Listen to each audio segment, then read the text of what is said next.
Selamat datang kembali di sesi pembahasan mendalam kita. Hari ini, kita akan coba gali lebih dalam nih beberapa kutipan pilihan dari buku Tiny Humans, Big Emotions. Oke. Fokus kita kali ini soal kecerdasan emosional atau EI, dan ada juga metode yang namanya Collaborative Emotion Processing, CEP. Menarik. Jadi misi kita sekarang ini adalah mengekstrak ya, wawasan-wawasan penting dari kutipan ini aja. Apa sih EI itu? Komponennya apa aja? Terus gimana terapinya sehari-hari? Terutama ke anak-anak. Berdasarkan sumber yang kita punya ini ya. Iya betul, hanya dari sini. Nah, yang bikin penasaran, penulisnya sendiri itu awalnya ragu gitu loh. Pas terapisnya bilang, saya bertanya-tanya apa yang coba dikatakan oleh kesedihan itu. Iya, kedengerannya agak gimana gitu ya awalnya. Iya kan? Dianggapnya konyol. Tapi justru pertanyaan itu yang, memicu rasa ingin tahu dia lebih jauh soal makna emosi kita. Bener, keraguan awal itu justru sangat manusiawi ya. Kita kan seringnya diajarin sengaja atau enggak buat hindari emosi sulit. Betul. Nah, perjalanan penulis ini jadi kayak cermin gitu, pergeseran cara pandang. Dari yang cuma pengen bahagia terus, jadi lebih menghargai dan belajar dari ya semua warna emosi yang bikin kita jadi manusia utuh. Oke, mari kita mulai dari pertanyaan dasar yang muncul di lokakarya penulis. Kenapa sih kecerdasan emosional ini penting banget? Di sana kan dari 42 orang tua, 38 bilang pengen anaknya bahagia. Ya wajar banget ya keinginan itu. Tapi sumber ini kayak ngajak kita mikir lagi. Gimana tuh? Gimana kalau pas anak lagi susah? Misalnya mainannya direbut, atau hasil karyanya dirusak teman, atau nggak diajak main, malu, kecewa. Nah di situ kan kebahagiaan aja kayaknya nggak cukup ya. Kakas internal gitu buat menghadapi semua pengalaman emosi. Yang enak maupun yang nggak enak. Oh oke. Perkakas internal. Iya, sumber ini bilangnya itu jadi fondasi buat hidup yang lebih terhubung, penuh kasih, penuh rasa ingin tahu juga. Hidup kan jadi kaya justru karena ada banyak rasa. Senang, cemas, sedih, takut, marah. EI itu ngebekali kita bukan buat ngilangin rasa sulit, tapi buat paham dan meresponsnya dengan cara yang sehat, yang konstruktif. Jadi kayak gimana ya, membangun kapasitas diri buat hadapi badai kehidupan. Bukan cuma berharap cuaca selalu cerah gitu. Suka banget perumpamaan itu. Jadi bukan milih bahagia aja, tapi bangun kapasitas buat mengarungi semua cuaca emosi ya? Betul. Nah, perjalanan bangun kapasitas ini, kayak yang dialami penulisnya, seringkali mulainya dari diri kita sendiri ya. Pengalaman dia di terapi itu, dari yang skeptis sampai jadi penasaran, apa sih kata si sedih ini? Itu kayaknya titik balik penting banget ya. Sangat penting, itu kayak tanda pergeseran besar. Dari menghindari emosi jadi mendekati emosi, tapi dengan rasa ingin tahu. Mendekati ya, bukan melawan. Bukan. Sumber ini cerita gimana penulisnya belajar lewat terapi berbasis mindfulness. Belajar buat nggak lari dari rasa sulit, tapi malah tetap hadir aja sama perasaan itu. Tetap hadir, gimana tuh maksudnya? Ya dirasain aja sensasi fisiknya di badan. Proses ini yang akhirnya bikin dia bisa nangis setelah bertahun-tahun kayak terkunci gitu. Karena dulu nggak pernah ngizinin dia buat rapuh, buat merasakan emosi-emosi yang lebih lembut. Wow. Dan yang menarik, justru setelah itu dia merasa lebih hidup. Bisa mengalami sakit dan senang itu dengan lebih penuh. Kebahagiaan yang ditemuin jadinya bukan fantasi, tapi sesuatu yang berakar pada kesedihan untuk hadir apapun yang lagi dirasain. Perjalanan personal banget, tapi dampaknya kayaknya universal ya. Ini seolah bilang, sebelum kita bisa jadi pemandu emosi buat anak, kita perlu berani dulu nih jelajahi peta emosi kita sendiri. Nah, itu dia. Prosesnya mulai dari orang dewasa. Dan kayaknya kesadaran ini yang bikin penulisnya, kan dia punya latar belakang pendidikan anak usia dini tuh. Iya. Merasa perlu bikin sesuatu yang beda dari yang udah ada. Dia butuh pendekatan yang lebih memberdayakan orang dewasa, terutama pas momen genting interaksi sama anak. Wah, jadi pas lagi panas-panasnya gitu ya? Parenting loh ya. Bukan ya? Terus apa dong? Lebih kayak kerangka kerja relasional. Buat nyajar dan belajar soal emosi, tapi bareng-bareng. Penekanannya di kata bersama. Tujuannya bangun skill AI jangka panjang buat dewasa dan anak.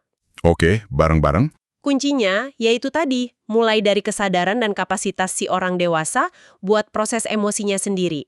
Kalau orang dewasanya bisa tenang, bisa proses emosinya di tengah tantangan, nah itu otomatis nyiptain ruang aman buat anak belajar hal yang sama. Jadi kita dulu ya contohnya ya. Betul, targetnya juga luas. Orang tua, kakek nenek, guru, pengasuh, ya siapa aja yang punya peran di hidup anak. Dan ini kayaknya ada hasilnya juga ya. Sumber ini nyebut soal riset aksi tahun 2018. Katanya ada dampak positif buat guru dan orang tua yang ikut pelatihan CEP. Terus lebih paham strategi coping anak, dan yang penting, ngerasa nggak terlalu kewalahan pas lagi menerapkan CEP. Wah, bagus dong kalau gitu. Biar lebih kebayang nih. Gimana kalau kita bedah beberapa komponen inti EI pakai contoh-contoh dari sumber ini? Boleh, boleh. Mulai dari kesadaran diri sama regulasi diri mungkin. Ini kan sering disebut tapi kadang masih agak abstrak ya. Setuju. Contoh Jonah, anak prasekolah yang suka mukul kalau lagi marah, ini pas banget nih. Iya, gimana tuh? Sumber ini nekenin, masalahnya bukan karena si Jonah nggak tahu mukul itu salah. Kalau lagi tenang sih dia bisa bilang, masalahnya itu di aksesibilitas. Aksesibilitas. Maksudnya? Jadi, pas emosi lagi gede banget, koneksi ke bagian otak yang ngatur kontrol diri sama empati itu kayak putus sementara. Nah, CEP masuk di situ. Gimana caranya CEP bantu? Fokusnya ke kesadaran tubuh sama validasi. Jadi, bukannya langsung marahin atau hukum, orang dewasanya bantu Jonah ngenalin apa yang terjadi di badannya. Wah, kepalan tanganmu keras ya, bahumu naik gitu. Suaranya kencang, kamu kedengeran frustrasi banget. Oh, jadi dibantu sadar dulu ya sama badannya? Iya, itu langkah awal kesadaran diri. Baru pelan-pelan dibantu cari cara lain buat ekspresiin kebutuhannya, yang lebih aman tentunya. Dari cuma bisa teriak tolong, sampai akhirnya Jonah nemu kata-kata kopinya sendiri. Rencana B, sambil ngeremes tangan gitu. Rencana B. Lucu juga ya? Iya, itu cara dia regulasi diri. Jadi kayak bangun jembatan lagi ke skill yang udah dia punya, tapi susah diakses pas lagi dibajak emosi. Nah, ini nyambung ke perbedaan penting yang juga dibahas sumber. Antara regulasi diri, self-regulation, sama pemrosesan emosi, emotion processing. Bisa dijelasin lagi nggak bedanya pakai contoh? Tentu, jadi self-regulation itu soal ngelola ekspresi perilaku luar kita. Contohnya penulis cerita pas di restoran. Dia marah banget karena pesanan salah, layanan jelek. Tapi dia bisa nahan diri nggak teriak atau gebrak meja. Kelihatan tenang di luar. Itu regulasi diri. Oke, nahan diri di luar. Nah, tapi emotion processing itu soal apa yang terjadi di dalam. Gimana dia ngatasin rasa marahnya itu. Penulis baru proses emosinya pas pulang, cerita ke suami, ke teman-temannya, ngevalidasi perasaannya. Oh, jadi setelahnya ya baru diproses. Iya, bedanya penting banget. Regulasi tanpa pemrosesan itu kayak nahan bendungan bocor. Bisa tahan sebentar tapi tekanannya numpuk terus. Bisa jebol nanti. Bisa meledak jadi emosi lain atau malah jadi masalah fisik. Waduh. Pemrosesan emosi itu ya mengenali, memahami, terus melepaskan tekanan itu secara sehat. Jadi neken supresi itu beda banget sama memproses. Analogi bendungan bocornya ngena banget. Sumber ini juga kasih dua analogi lain ya buat pahami sistem saraf kita. Ada baterai ponsel sama corong pasir. Iya, ini bantu kita paham kapasitas sistem saraf. Pertama, baterai ponsel. Sistem saraf kita tuh perlu di-charge proaktif. Jangan nunggu lowbat banget baru di-charge, nanti keburu reaktif. Oke, isi daya sebelum habis. Terus corong pasir? Corong pasir itu ibaratnya tiap orang punya lubang corong beda. Ada yang lubangnya kecil, jadi cepat penuh atau kewalahan sama input sensori, suara, cahaya, sentuhan. Ada yang lubangnya lebih gede, bisa proses lebih banyak stimulus sebelum kewalahan. Oh, makanya tingkat stres orang beda-beda ya? Nah, itu dia. Ini ngejelasin kenapa toleransi kita beda-beda. Makanya penting punya strategi recharge proaktif yang cocok sama corong kita masing-masing. Dan ini nyambung banget sama contoh nyata soal kurang tidur ya. Penulis cerita, gimana kurang tidur bikin dia gampang marah, nggak sabaran sama tingkah laku anaknya, yang mungkin biasanya dia bisa hadapi lebih tenang. Betul. Rekomendasinya justru bukan maksa jadi super mom gitu ya, tapi malah nurunin ekspektasi ke diri sendiri pas lagi musim kurang tidur. Iya, itu bagian dari recharge proaktif. Ngakuin aja kapasitas kita lagi terbatas saat itu. Itu penting loh buat kesadaran diri. Bener juga ya? Ini nyambung sama konsep triangle of growth atau segitiga pertumbuhan. Sensori, regulasi sistem saraf, itu di dasar, terus emosi, baru bahasa, kognisi di puncak. Segitiga pertumbuhan, maksudnya gimana tuh? Artinya kita perlu ngerasa aman dan tenang secara fisik dulu, sensori, baru bisa akses pikiran rasional atau proses emosi yang kompleks. Contoh Mara, anak 22 bulan yang mukul guru pas bangunannya hancur. Itu nunjukin gimana segitiga ini bekerja. Gimana guru itu nerapinnya ke marah? Pertama, si guru fokus ke dasar segitiga, regulasi diri sendiri dulu. Dia ke kamar mandi sebentar buat nenangin diri. Ini krusial banget. Oh, gurunya nenangin diri dulu. Iya, terus dia balik fokus ke regulasi bersama, co-regulation sama sensori. Dia pasang batas fisik, aku nggak akan biarin kamu mukul aku ya, sambil pegang tangan marah lembut. Terus alihin ke aktivitas fisik. Yuk, lompat 10 kali. Oke, fisik dulu. Baru setelah marah lebih tenang fisiknya, guru naik ke level emosi, validasi. Pasti kesel ya rasanya. Terus tawarin koneksi atau coping. Mau peluk, baca buku yuk. Nah, terakhir, nanti di waktu lain pas udah tenang semua, baru masuk ke level kognisi. Ngajarin strategi coping secara jelas, mungkin sambil main peran gitu. Ini contoh bagus dari co-regulation yang dibilang Stuart Shanker. Kita tuh dirancang buat narik energi dari satu sama lain dan mulihin energi lewat satu sama lain. Orang dewasa yang tenang bisa bantu nenangin sistem saraf anak. Co-regulation. Iya ya. Jadi bukan mengontrol anak, tapi mendukung anak. Ini nyambung nih ke area berikutnya, keterampilan sosial sama batasan. Oke. Sumber ini bilang, keterampilan sosial itu terikat banget sama konteks budaya dan sosial ya.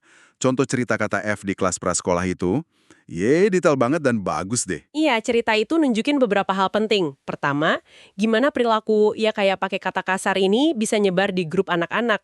Seringnya mereka belum paham bener artinya atau dampaknya.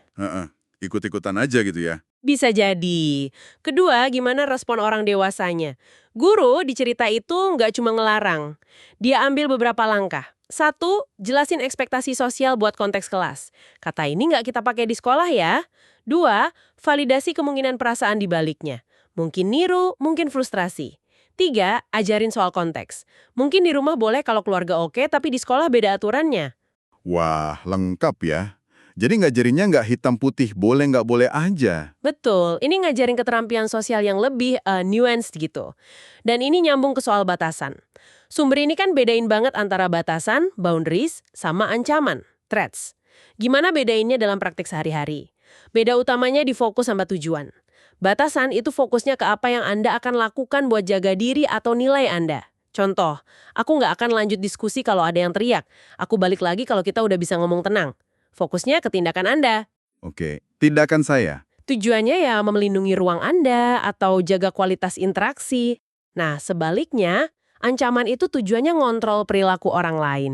Biasanya pakai konsekuensi yang nggak nyambung dan sifatnya hukuman. Contoh, kalau kamu teriak lagi, nggak boleh main game seminggu. Iya. Beda ya? Beda banget, fokusnya ngehukum orang lain. Sumber ini contohin, penulis sama pasangannya yang sepakat nggak lanjut argumen kalau ada yang mulai teriak. Itu batasan yang konsisten buat jaga hubungan. Jadi batasan itu soal diri kita, ancaman soal ngontrol orang lain. Terus gimana kita nerapin batasan ke anak? Apalagi pas mereka lakuin sesuatu yang bahaya atau nggak pas, tapi kita tetap mau jaga koneksi dan ajarin cara lain. Contoh, Mika yang lempar balok itu gimana? Contoh Mika itu nunjukin pendekatan berlapis. Satu, keamanan fisik dulu. Deketin biar bisa cegah lemparan lagi. Dua, batasan yang jelas dan tegas.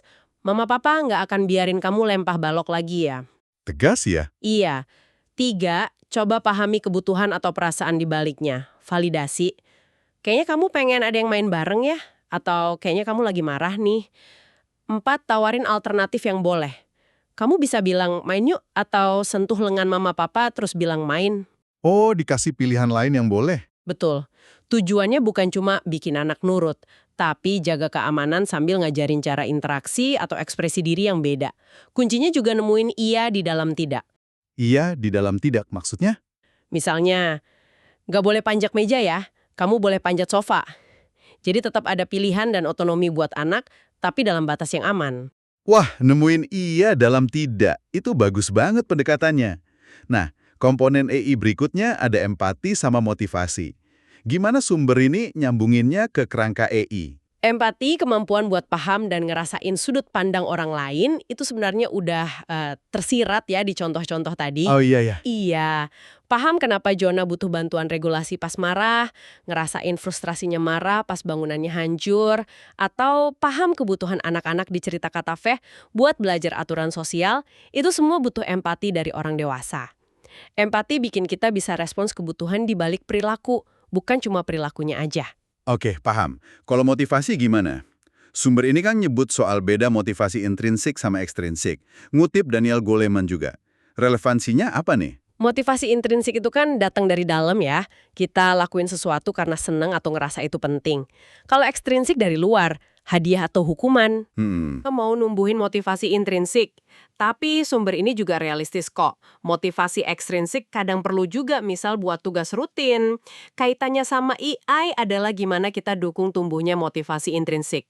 Gimana cara dukungnya? Sumber ini nyaranin fokus ke 1. Rayain proses dan pertumbuhan sekecil apapun, bukan cuma hasil akhir. 2. Pilih kasih semangat dan welas asih, apalagi pas gagal, jangan malah perfeksionis kaku. 3. Tunjukin kalau kita sendiri juga mau terus belajar dan latihan, jadi contoh pembelajar seumur hidup gitu. Oke, jadi lebih ke proses dan dukungannya. Betul, ini semua bangun lingkungan yang dukung rasa ingin tahu dan dorongan dari dalam diri.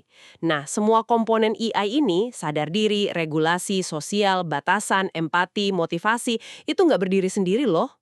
Oh gitu. Iya, mereka sangat dipengaruhi sama warisan emosional yang kita bawa sebagai orang dewasa. Warisan emosional, sumber ini pakai analogi kursi mobil atau car seat ya buat gambarin ini. Bisa diceritain lagi nggak? Kayaknya ini cara yang lembut buat lihat pola asuh lintas generasi. Iya, analogi car seat itu bagus banget. Idenya tuh, tiap generasi orang tua itu udah lakuin yang terbaik dengan pengetahuan dan sumber daya yang mereka punya pas zaman itu. Car seat bayi tahun 70-an mungkin kelihatan bahaya banget ya kalau pakai standar sekarang.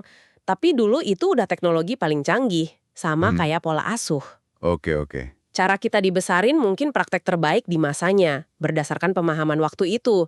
Tapi kan ilmu soal otak anak, soal emosi, terus berkembang. Analogi ini bukan buat nyalahin generasi sebelumnya, tapi buat ngakuin kalau kita sekarang punya pemahaman lebih dalam. Dan kita punya pilihan buat belajar dan terapin pengetahuan baru itu, tanpa harus nge-cancel cinta atau niat baik dari cara kita dibesarin dulu. Wah, ini melegakan ya. Jadi nggak usah merasa bersalah, tapi tetap bertanggung jawab buat belajar sekarang. Nah, salah satu warisan penting yang dibahas itu gaya keterikatan atau attachment style. Ada 4 gaya disebut, terus ada contoh penulis yang avoidant. Gimana sih gaya keterikatan ini ngaruh ke kita dewasa? Gaya keterikatan yang kebentuk pas kecil itu secure, anxious, avoidant, disorganized. Jadi kayak cetak biru internal gitu. Ngaruh ke cara kita berhubungan sama orang lain, cara kita respon stres, cara kita cari atau nggak cari dukungan. Cetak biru ya? Iya, contoh penulis yang avoidant itu jelas banget. Dia susar banget dan nggak nyaman minta tolong ke pasangan soal beban mental ngurus rumah dan anak. Ada rasa di dalam kalau minta tolong itu ngerepotin atau nunjukin kelemahan. Oh, jadi ngerasa nggak enak gitu ya? Banget, buat ubah polanya dia harus secara sadar. Kenali rasa nggak nyaman itu pas muncul, komunikasiin kebutuhannya, walaupun nggak nyaman, aku ngerasa kewalahan nih sama semua ini. Ambil jeda kalau perlu buat regulasi diri pas obrolan mulai sulit. Baru deh diskusi cari solusi bareng, misalnya bikin spreadsheet tugas. Ini nunjukin gimana sadar sama pola warisan kita itu langkah pertama buat bisa milih respons yang beda. Mengenali pola internal kita sendiri, kayaknya ini tema kunci ya. Sumber ini juga ngingetin soal jebakan orang tua baik. Gimana kita gampang kejebak bandingin diri sama standar luar, apalagi dari sosmed, terus ngerasa gagal. Ada 3 pertanyaan panduan buat bantu kita balik ke nilai-nilai kita sendiri. Apa aja tuh? 3 pertanyaan itu kayak kompas internal kita lah. 1, apa sih tujuan jangka panjangku buat anak ini? Misalnya, jadi orang yang penyayang, mandiri. 2, apa tujuan buat hubungan kami? Misalnya, hubungan yang dasarnya percaya dan nyambung. 3, apa tindakanku sekarang ini nyontohin nilai-nilai yang mau aku warisin? Oke, tujuan anak, tujuan hubungan sama jadi contoh ya. Betul. Dengan nanya ini, kayak contoh penulis yang ngerasa gagal gara-gara nggak bikin bekal lucu buat anaknya. Dia jadi sadar bekal lucu itu nggak ada hubungannya sama tujuan jangka panjang atau nilai inti dia buat anaknya atau hubungan mereka. Pertanyaan ini bantu nyaring suara-suara dari luar dan fokus ke apa yang beneran penting buat kita. Kompas internal yang berharga banget ini. Nah, setelah bahas semua ini, pentingnya AI, komponennya, peran dewasa, warisan kita, gimana sumber ini ngeliat ke depan? Ada gambaran soal masa depan yang cerdas secara emosional gitu nggak? Ya, sumber ini kayaknya nutup dengan visi yang penuh harapan ya, yang mungkin nyambung ke ide di chapter 13 buku itu. soal masa depan yang cerdas secara emosional. Visinya itu bukan dunia tanpa emosi sulit, tapi dunia di mana kita semua, anak dan dewasa, punya kapasitas internal dan dukungan dari luar buat merasakan semua emosi kita tanpa ngerasa kewalahan atau sendirian. Oh, jadi bukan ngilangin emosi sulitnya ya? Bukan, tapi lebih ke punya alat buat regulasi diri dan proses emosi secara sehat. Dunia di mana kita bisa hadir buat perasaan orang lain, tanpa ngerasa perlu benerin atau ngilangin perasaan itu gara-gara kita sendiri nggak nyaman. Wah, dalam juga ya. Iya, ini visi soal hubungan yang lebih aman, lebih otentik, lebih berbelas kasih. Dimulai dari unit terkecil, diri kita sendiri, dan interaksi kita sehari-hari. Visi yang kuat dan mulainya dari langkah-langkah yang kita bahas barusan ya. Jadi, kalau dirangkum intinya, kecerdasan emosional itu bukan tujuan akhir, bukan bahagia terus-terusan, tapi proses seumur hidup buat belajar navigasi semua warna emosi manusia. Dengan kesadaran, skill, dan welas asih. Betul. Dan proses ini, intinya, dimulai dari kesediaan kita sebagai orang dewasa buat jalanin perjalanan internal kita sendiri. Pendekatan kayak CIP tadi, nawarin salah satu peta jalannya lah ya. Tepat sekali. Kekuatan perubahannya itu ada di pemahaman mendalam soal diri sendiri, pola keterikatan kita, pemicu emosi kita, cara kita respon stres. Kesadaran ini langsung ngebentuk kualitas kehadiran dan respon kita dalam hubungan, terutama sama anak-anak. Ini bikin kita bisa bangun fondasi yang lebih aman, lebih suportif, yang nantinya yaitu nanam benih buat masa depan yang lebih cerdas secara emosional, kayak visi yang tadi kita omongin. Oke. Sebagai penutup nih, mungkin ada satu pertanyaan reflektif buat kita bawa pulang, terinspirasi dari sumber kita. Nanti, pas Anda ketemu sama emosi besar berikutnya, entah itu punya Anda sendiri atau punya anak, alih-alih langsung mikir, gimana caranya berhenti ini cepet-cepet, coba deh jeda sebentar. Terus tanya, perasaan ini lagi coba ngomong apa ya? Dan gimana caranya aku bisa dekatin ini dengan rasa ingin tahu, bukan dengan perlawanan atau rasa takut? Pertanyaan yang bagus buat direnungkan. Terima kasih Anda sudah menyimak penjelajahan mendalam kita kali ini. Sampai jumpa di pembahasan berikutnya.